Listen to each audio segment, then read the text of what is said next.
Chapter 253. Masa depan yang tidak diketahui, 1. Jin Sahyuk mengamati pergerakan kelinci. Energi iblis gelap menyembur keluar darinya seperti uap.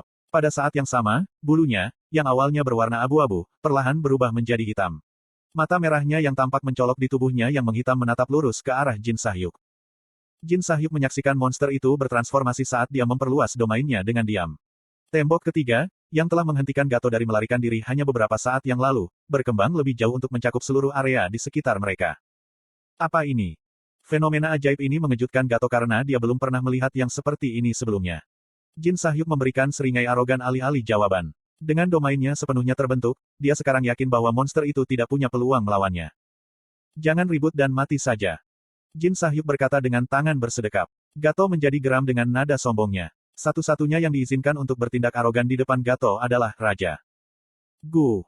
Energi iblis Gato berputar seperti badai, meninggalkan bekas luka tipis di pipi Jin Sahyuk. Untuk Rajaku. Gato berteriak saat dia menyentak ke arah Jin Sahyuk. Namun, meskipun dia justru diarahkan ke Jin Sahyuk, dia tidak bisa menghubunginya. Jarak antara keduanya tidak berkurang, tidak peduli seberapa keras dia berlari. Melihat Gato berlari ke arahnya dari jarak yang tidak terjangkau, Jin Sahyuk menyatakan.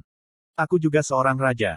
Ruang itu sendiri menanggapi suaranya yang tinggi. Batang besi melonjak dari tanah tempat Gato berdiri. Dia melompat untuk menghindari mereka, tetapi serangkaian rantai tiba-tiba muncul dan terbang ke arahnya. Gato membuat lingkaran di udara untuk melepaskan rantai itu. Kemudian dia melesat ke arah Jin Sahyuk sekali lagi. Jadi, anggap dirimu beruntung. Saat itulah Jin Sahyuk membuka lengannya, kekuatan sihir berkumpul di sekitar tangannya yang sekarang bebas. Kekuatan sihir terkonsentrasi tidak menembak keluar tetapi malah berfungsi untuk merestrukturisasi domainnya. Domain raja berubah bentuk sesuai dengan keinginan raja. Tanah ditarik terpisah dan diangkat tinggi-tinggi untuk membentuk fraktal, yang kemudian berubah menjadi pisau tajam dan bergegas menuju Gato. Retak.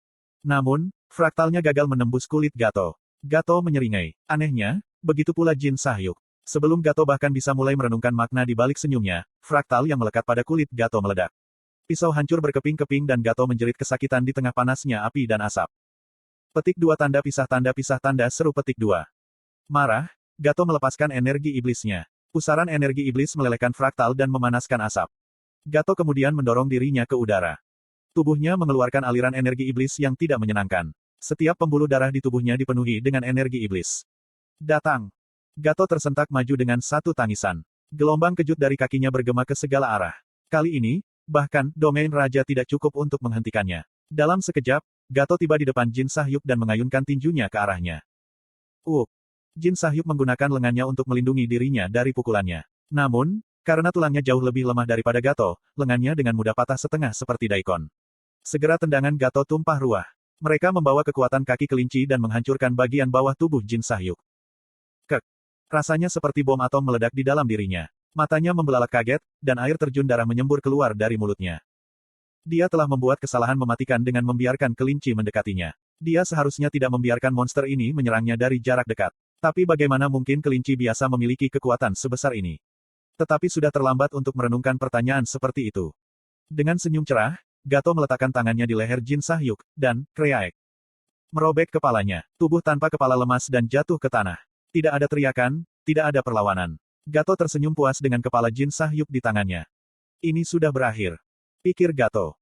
Namun, petik 2. Seekor binatang buas hanyalah badut di domain saya. Sebuah suara turun dari atas. Karena terkejut, Gato dengan cepat mengalihkan pandangannya ke langit. Jin Sahyuk berdiri di sana, menatap Gato dengan mata sombong. Itu pertunjukan yang menarik, clown. Kamu, sial, kecil, manusia. Gato meledak kekuatan sihirnya dengan marah. Kwaang. Jin Sahyuk tampaknya tidak peduli bahwa ledakan itu telah merusak sebagian wilayah kekuasaannya. Tezes. Percikan cahaya muncul dari mayat palsu Jin Sahyuk yang telah dihancurkan Gato. Saat Gato berbalik, percikan itu berubah menjadi rantai dan melilit lehernya. Pada saat yang sama, tombak, pedang, panah, dan kapak terbang ke langit. Semua senjata menunjuk ke Gato. Sekarang, saatnya hukuman. Jin Sahyuk melambaikan tangannya dengan ringan. Prajuritnya segera menanggapi perintahnya. Senjata-senjata ditumpahkan ke arah Gato seperti hujan es. Ketika mereka sampai di monster itu, mereka masing-masing menghadiahinya kematian yang berbeda. Ledakan, penetrasi, titik beku, nekrosis, sesak napas, lumpuh, amputasi. Petik 2. Tidak butuh waktu lama bagi monster kelinci untuk jatuh ke tanah.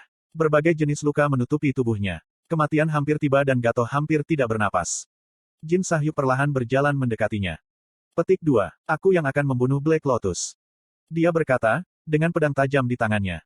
Jadi, beritahu rajamu. Senyum menyebar di wajahnya saat melihat musuh yang lemah di kakinya.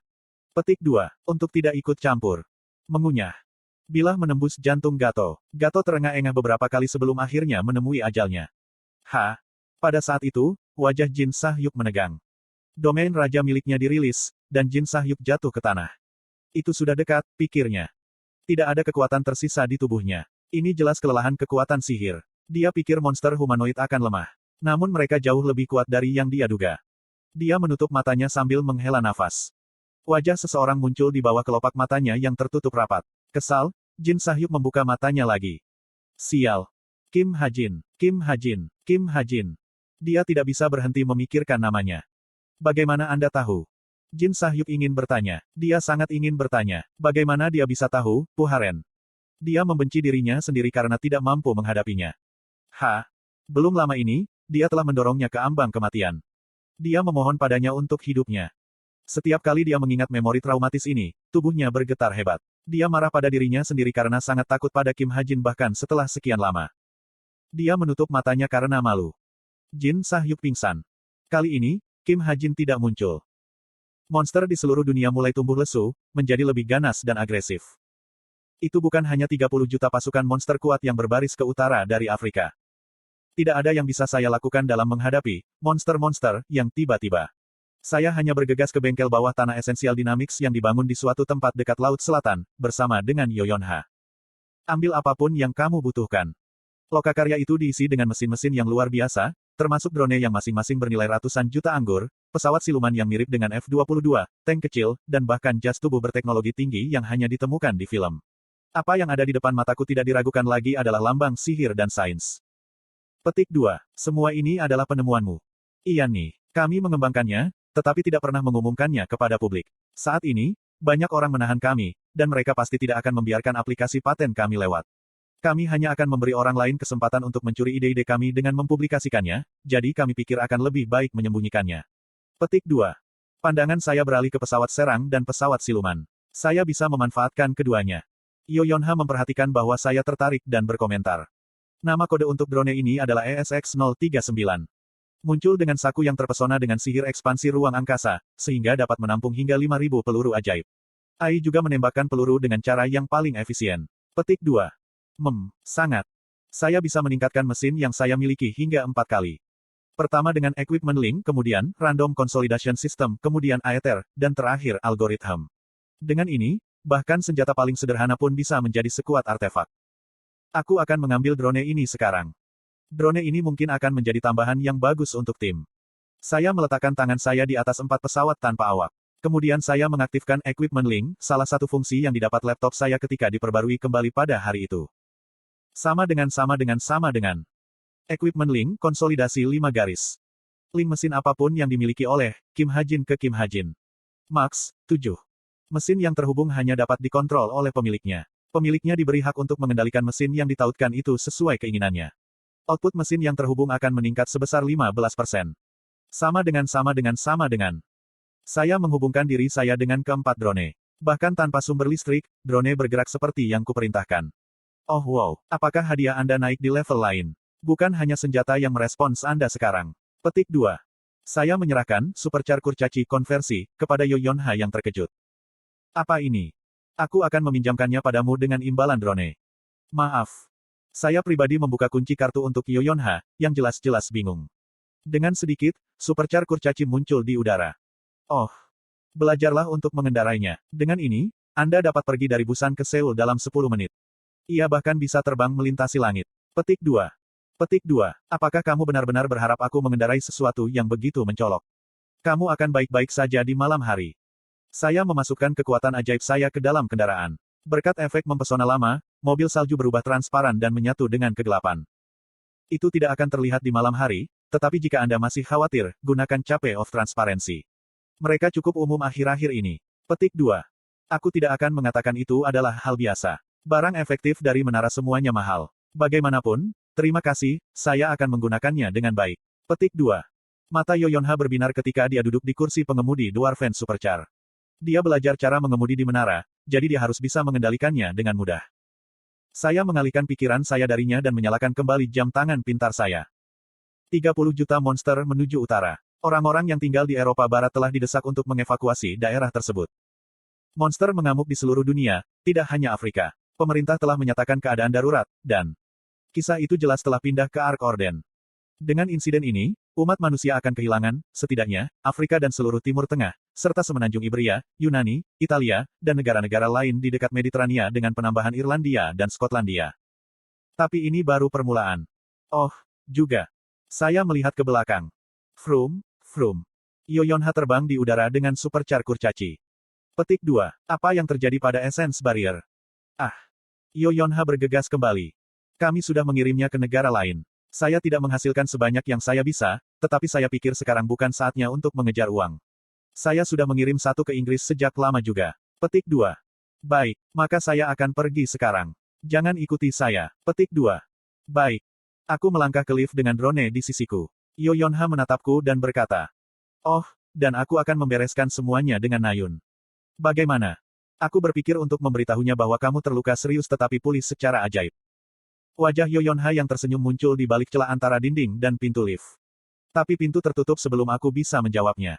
Saya sekarang kembali di atas tanah dengan drone. Spartan menempel di sisiku. Pemandangan samudera di dekat bengkel memasuki mata saya. Petik 2. Aku mulai merenung, dengan tatapanku tertuju pada kegelapan yang goyah di atas laut selatan. Segmen terakhir dari cerita saya akan segera dimulai. Segera, manusia akan membentuk tim ekspedisi, melawan Orden, dan tidak lama kemudian, bumi akan mulai berubah menjadi alam iblis.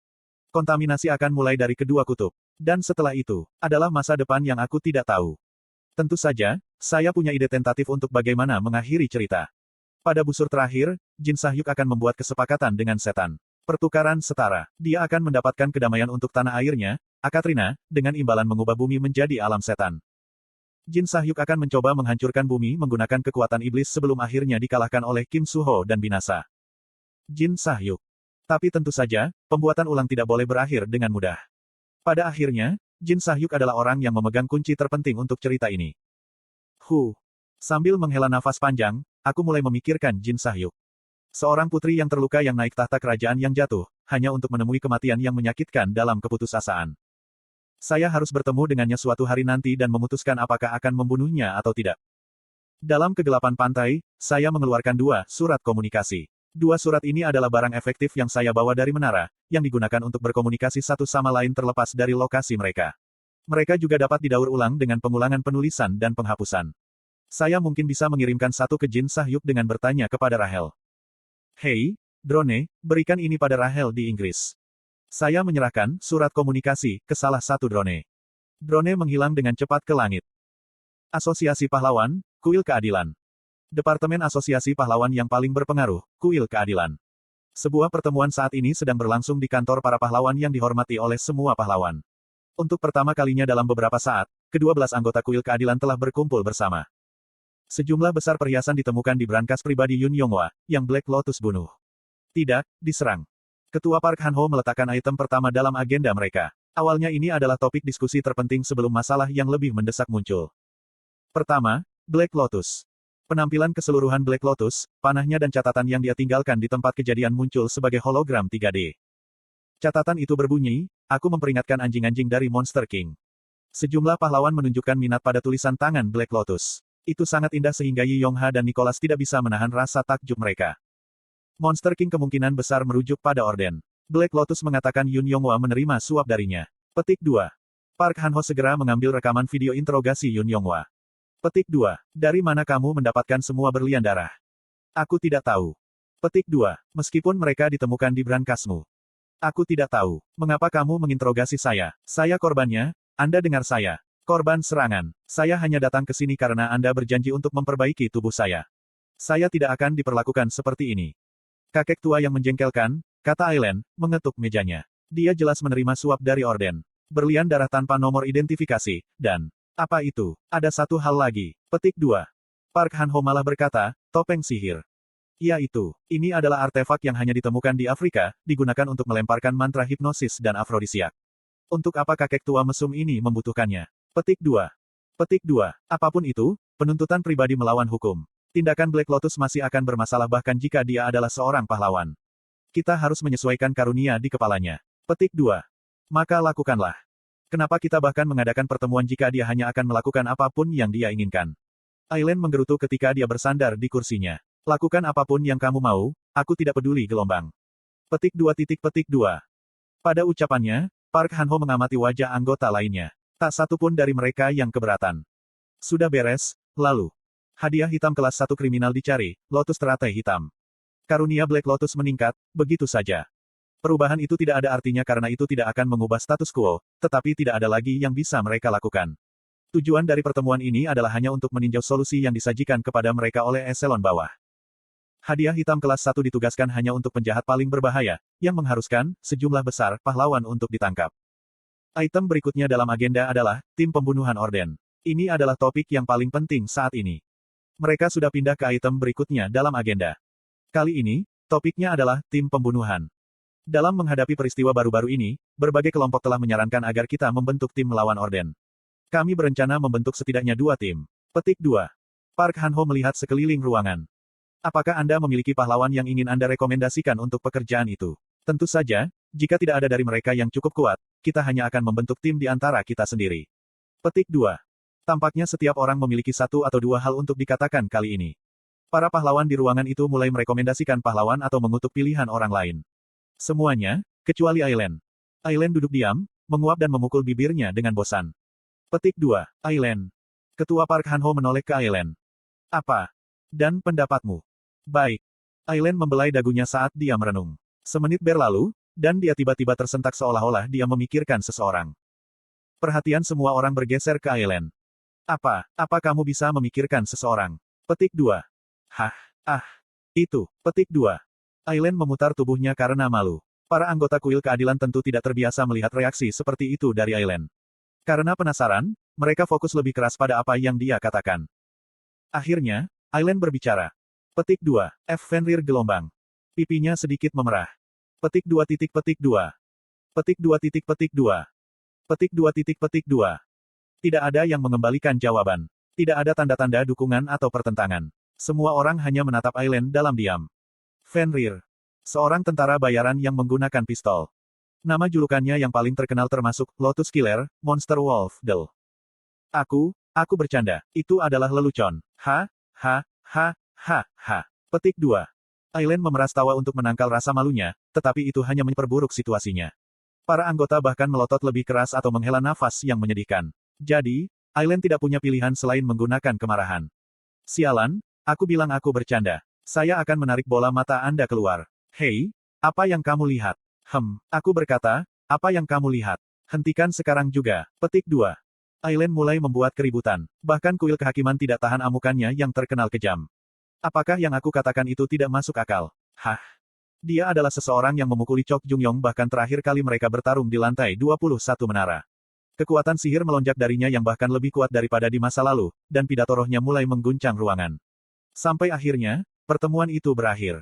Dengan rekomendasi kuat Aileen, nama Fenrir ditempatkan di bagian atas daftar rekrutmen untuk tim pembunuhan Orden. 8F. Crevon. Sementara itu, 4 hari setelah insiden Orden. Sebuah surat, untukku. Jin Sahyuk menatap Rahel dengan cemberut. Petik 2. Ya, jawab Rahel. Seseorang punya keberanian untuk mengirimiku surat. Apakah itu dari seorang pria? Petik 2. Dia menerobos masuk ke kantor komandan hanya untuk berbicara tentang surat. Jin Sahyuk memasang ekspresi masam. Ya, secara teknis. Petik 2. Aku tidak tertarik pada pria bodoh yang menulis surat. Ini dari Fenrir. Petik 2 tanda tanya petik 2. Jin Sahyuk menatap Rahel dengan diam. Tidak dapat memahami arti dari kata-kata yang baru saja keluar dari mulut Rahel, Jin Sahyuk duduk dengan linglung. Hanya setelah beberapa waktu akhirnya dia berbicara. Nyata. Iya nih. Kim Ha-jin. Iya nih. Kenapa Kim Ha-jin? Maksudku, Fenrir, mengirimiku surat. Aku tidak tahu. Rahel hanya menyerahkan amplop itu kepada Jin Sahyuk. Petik 2. Tolong ambil. Aku harus pergi dengan cepat, karena insiden monster baru-baru ini. Petik 2. Jin Sahyuk memalsukan tatapan tidak puas dan menatap amplop itu sebelum akhirnya mengambilnya dari tangan Rahel. Baiklah kalau begitu. Dia dengan hati-hati membuka amplop untuk memeriksa isinya. Petik 2. Jin Sahyuk membaca surat itu secara keseluruhan. Apa itu? Tapi tidak ada yang tertulis di surat itu. Dia bahkan membalik surat itu dan memeriksa di dalam amplop, tetapi usahanya tidak membuahkan hasil. Apa yang dikatakan? Tiba-tiba, sebuah suara mengalir ke telinganya. Terkejut, Jin Sahyuk mengangkat kepalanya. Hah? Rahel menatapnya. Jin Sahyuk menganggap Rahel sudah pergi sejak dia bilang dia sibuk. Baiklah. Jin Sahyuk tidak bisa memberitahu Rahel bahwa surat itu kosong, jadi dia memilih untuk mengganti topik. Kenapa kamu masih di sini? Saya pikir Anda sedang terburu-buru. Petik 2. Maaf. Apakah ini tentang film? Petik 2. Apa? Jin Sahyuk menemukan jawabannya agak aneh. Tunggu, apakah kamu cemburu? Petik 2. Rahel sedikit tersentak tetapi segera tersenyum seperti biasanya. Tentu tidak. Lalu mengapa kamu begitu ingin tahu? Petik 2. Sebenarnya, itu bisa benar-benar cemburu. Itu tidak benar-benar menyenangkan untuk memperkenalkan dua teman satu sama lain dan melihat mereka lebih dekat satu sama lain daripada dengan Anda. Rahel tidak bisa menggambarkan perasaannya dengan kata-kata, tapi dia buru-buru berbalik dan meraih gagang pintu. Petik 2. Kalau begitu, aku akan pergi. Rahel menghilang. Apa itu tadi? Jin Sahyuk dengan acuh tak acuh memperhatikannya pergi dan menatap surat itu lagi. Dia menyadari sesuatu pada saat berikutnya. Petik 2. Ini surat yang bisa dijawab. Surat itu berfungsi seperti merpati pos. Kedua surat itu saling terkait, sehingga teks pada satu huruf akan muncul di yang lain. Orang gila itu. Tapi mengapa dia mengirimiku surat kosong? Apa? Dia terlalu malu untuk menulis terlebih dahulu, jadi dia mencampakkannya padaku. Sombong seperti biasa, pria itu. Petik 2. Jin Sahyuk meremas surat itu menjadi bola dan melemparkannya ke tempat sampah. Petik 2. Tok, tok, tok, tok. Jin Sahyuk mengetuk meja dengan jarinya dan bersiul. Tatapannya terus bergeser ke tempat sampah. Menolak. Harus menolak. Tidak peduli seberapa banyak aku ingin bertanya padanya. Petik 1. Sialan. Tapi dia bahkan tidak bisa bertahan selama 10 detik. Jin Sahyuk mengambil surat itu dari tempat sampah.